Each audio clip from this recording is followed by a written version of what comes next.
राजकोट येथील पुतळा दुर्घटनेतील शिल्पकार जयदीप आपटे आणि तांत्रिक सल्लागार डॉक्टर चेतन पाटील यांना 10 सप्टेंबरपर्यंत पोलीस कोठडी सुनावण्यात आली आहे।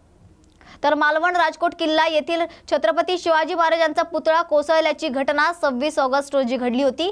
या प्रकरणी सार्वजनिक बांधकाम विभागाच्या अधिकाऱ्यांनी दिलेल्या तक्रारीनुसार पुतळ्याचा ठेकेदार जयदीप आपटे, तांत्रिक सल्लागार डॉक्टर चेतन पाटील या दोघांविरोधात विविध कलमान्वये गुन्हा दाखल करण्यात आला होता।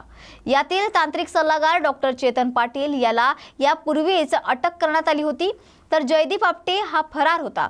त्याच्या विरोधात सिंधुदुर्ग पोलिसांनी लुकआउट नोटीसही जारी केली आहे।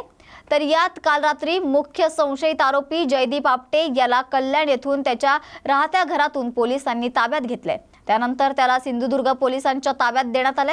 आज सकाळी त्याला मालवण पोलीस ठाणे येथे आणण्यात आले। दुपारी या दोन्ही संशयित आरोपींना मालवणमधील न्यायालयात हजर करण्यात आले। सरकारी पक्ष आणि संशयित आरोपींच्या वकिलांच्या बाजू ऐकल्यानंतर न्यायाधीशांनी या दोन्ही संशयित आरोपींना 10 सप्टेंबरपर्यंत पोलीस कोठडी सुनावली आहे। पीसीसाठी फक्त एवढेच मुद्दे मांडले की एक आरोपी जो अटक होता त्याची आजपर्यंत पीसी संपण्यात आलेली होती।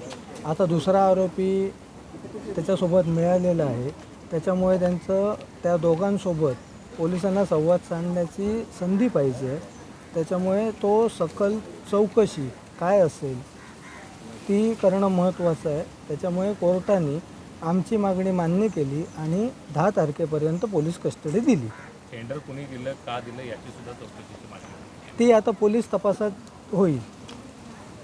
तर तुम्ही किती दिवसाची पोलीस कस्टडी मागितली होती आणि किती? आम्ही टोटल 10 दिवसाची मागितलेली होती, त्याप्रमाणे पोलिसांनी आज तारीख 5, त्याच्यामुळे 5 दिवसाची पोलीस कस्टडी देण्यात आलेली आहे।